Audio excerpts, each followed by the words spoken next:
Cinema ఫక్కీలో మరి ఒక సంఘటన జరిగింది.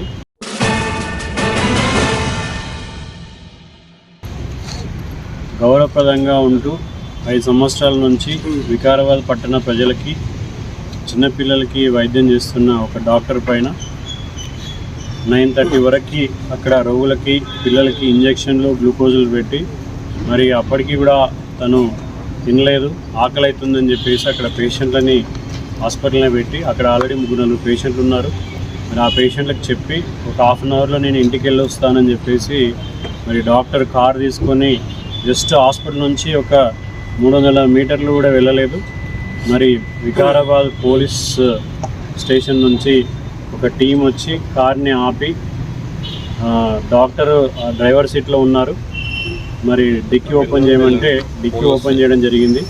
డిక్కీ సెర్చ్ చేశారు, డిక్కీలో ఎలాంటి సబ్స్టెన్స్ లేదని చెప్పేసి చెప్పారు. సడన్గా మధ్య సీట్ల నుంచి ఒక కవర్ దొరికిందని చెప్పేసి పోలీసులు ఎమ్మడే డాక్టర్కి చూపించడం జరిగింది.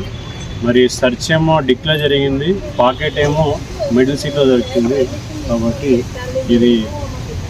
ఇది పూర్తిగా ఒక సినిమా ఫక్కీలో ఏదో వేరే కారణాల వల్ల మరి డాక్టర్ పైన లేకపోతే సినిమా ఫక్కీలో మరి సంఘటన జరిగింది. అంటే రాజకీయ కారణాలు తెలియట్లేదు. మరి డాక్టర్ యొక్క ఇమేజ్ని, మరి డాక్టర్ల ప్రొఫెషన్ యొక్క ఇమేజ్ని దెబ్బతీయాలని చెప్పేసి వికారాబాద్లో ఇదొక వింత సంఘటన జరిగింది. ఇది ఒక కుట్రపూరితమైంది. మరి డాక్టర్లందరూ ఈరోజు నిన్న రాత్రి 12 గంటల నుంచి ఆల్రెడీ అన్ని హాస్పిటల్స్లో ఓపీ సేవల్ని బంద్ చేయడం జరిగింది. దీన్ని రాష్ట్ర IMA డాక్టర్స్ దృష్టి కూడా తీసుకెళ్లడం జరిగింది. సో ఈరోజు గాన 24 అవర్స్ లోపల పోలీసులు ఇది ఎందుకు జరిగింది, ఎవరు పెట్టారు దీంట్లో కార్లో ఈ సబ్స్టెన్స్ అనేది అని తెలియకపోతే మాత్రం పెద్ద ఎత్తున ఉద్యమిస్తారు. దీనిపైన పెద్ద ఎత్తున ఆందోళన చేయడానికి కూడా మేము సిద్ధంగా ఉన్నాం.